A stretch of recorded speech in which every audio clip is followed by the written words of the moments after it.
Hürmetli vatandaş büyük leksiyelerimize başlayımız. Leksiye dese de kacıyoruz. Washington'da sözleyimiz. Bugün kesağı. 2019 yıl 8. ayının 26. günü heptiki düşenbe. Vaziyet doğrusudur bir kelime söz. Bugün Amerika Koşmuş Ştatları bilen Cumhuriyet Halk Cumhuriyeti oturusundaki soğudu münasebetleri jirikleşiş baskıçıga kirip kaldı. Biz bir kısım Prezident Trump'ın bir kısım sözlerini sizlerge anlattık. Bir kısım sözlerini yani asla anlattığımız ve Cumhur'un evet pozisyonunun imikelliğinin bir kısmını sizlerge anlattık. Bir kısmını yani devamlı anlattığımız hürmetli vatandaşlar iki devletin soğuda münasebetlerin ayti kesken bir devre kirip kaldı. Şununla bu vakada hem Şangan meselesi de ifadelenişe başladı. Doluk şundak ilgili bulması bu mesele 8. ayının 23. günü ya 8. ayının 18. günü Şangan'da ötküzülgen bir namayişte sahteler zorvallık kılmadı.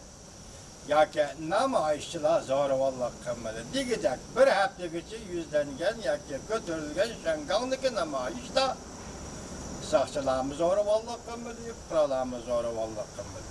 Kaçanika Amerika Koşmuş Ştatları'ndan Cumhur oturusundaki soğudu münasebetleri yirikleşik kirgendiği için tünügünkü şembe, aldığımızdaki şembe, tünügünkü yekşembe, Şangan'da götürülgen namayişlerde ahire Şangan sakçıldırı ok çıkar.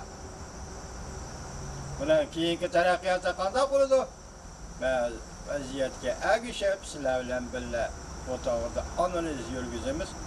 Bugünkü mevzumunda vatandaş Şangan'da, Hong Kong'da hükümetke karşı namayişti yana bir katem zorvallık dokunuş yüz verdi. Mevzuda haber 8. ayının 25. gün Amerika Havası'nın Xitay programımız ilan kılındı. Haber bunda başladı. Washington. Şangan'da yani Hong Kong'da devamlı şuatkan hükümete karşı namayış. Haftanın 6. günü yani 24. günü zorvallık toktap kalgan iki haftadan keyin yana tuncu qatam toqanışlar. Bir neçe yüz nefer qarıq kiyim kiygan namayişçilar qo'llarida top kaltıgı götürüp, kumuş kaltak götürüp saqchilarga benzin botalkisi attı. Taşkisak attı. Şangan, Hong Kong saqchiları kaltaklarını planlatıp, göz yaş akkızıdığan bombalarını etip, namayişçilarga hücum kıldı. Ve barikadalar kurdu. O'xshashli bir vaqtda Jungo Angliyaning Şangan'da turishliq vakolatxonasining bir nafar yollanma amaldori Jingmin Ji'ni nazarbanddan qo'yib berdi.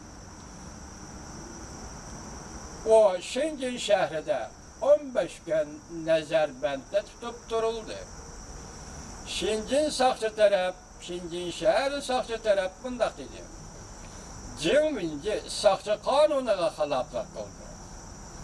Jingminjining oilasi bo'lsa Jingminji bugun uyga qaytib keldi deb xabar yetkazdi. Şangan yana bir xabar. Soqchi taraf Chuanwan rayonida namoyishchilar yosh oqqizadigan bomba atdi va yuqori besimli suv nasosi bilan suv chashdi. Mavzuli xabar 8. ayının 25. günü Amerika Ovozning Xitoy tili programmasi e'lon qilindi. Xabar bunday başladı. Washington.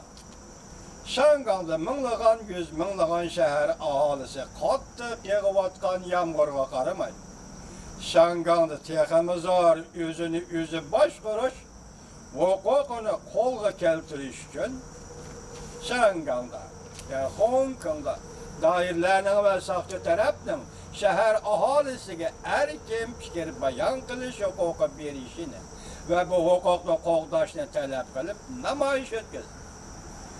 Aralıqda soqchilar bilan namoyishchilar shahar aholisi o'rtasida zo'ravonlik va to'qinish yuz berdi. Soqchi taraf birinchi bo'lib shu nasos ishlatib namoyishchilarni tarqitib etishga urindi.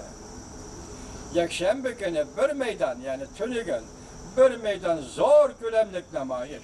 Şehir merkeziden yirakrak Çönven rayını dizbedi. Düştün kiyen saat 3'te şehir ahalisi üzülmek, derya ekemedek Çönven rayını bağçısıga ekip girdi.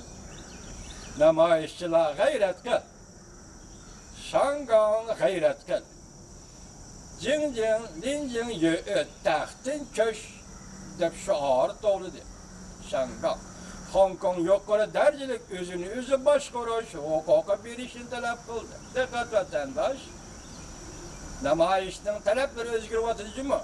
Şangan, yani Hong Kong yukarı dercilik özü başkuruş, hukuka bir işin talep kıldı. Yani yüksek otonomiye talep kıldı. Hem de Şangan memuriyet başlığı Lin Jingyu'nun istifa verişini talep kıldı. Bir gün burun Şangan'da ötküzüp bir işe karıştırış namayışı da, saksılar bilen namayışçılar otlarısı da zorballık ve tokunuş yüzbegen. Namayışçılar Ciyulun bilen dava, Ciyulun ben davda, Guantang sanat rayınıga benzin botulkisi attı. Taş kesek attı. Saksılar yaş ak kızılıgan bomba attı. Namayışçılar kamera orlatkan stolbulağı çıkıp stolbulağının iktidarını buzup taşladı. Namayışçılar yeni yollarda barikadılarını kurdu. Asasen değişlik içinde ötküzülgen zor külemlik namayış ahırlaşkan deyken düştünken saat 5'le etrafında bazı namayışçılar saksılar bilen yakın arlıkçı mühim koçularda zoravallık ve tokunuş peyda buldu. Köplügen namayışçılar yol eğizlerine kamal kılıp oldu. Toluk kurallangan sakçılar barikadlarını elbettiş, tosulgan yollarını eçivişken yetip gelgende iki taraf oturası da zoravallı ve tokunuş yüz verdi. Delmanı muşu günü tünügün, gevşembi günde muşu Çönven rayını da sakçılar tınca katem namayışçılara ok çıkardı. Asmanga kartı bir pay ok attı.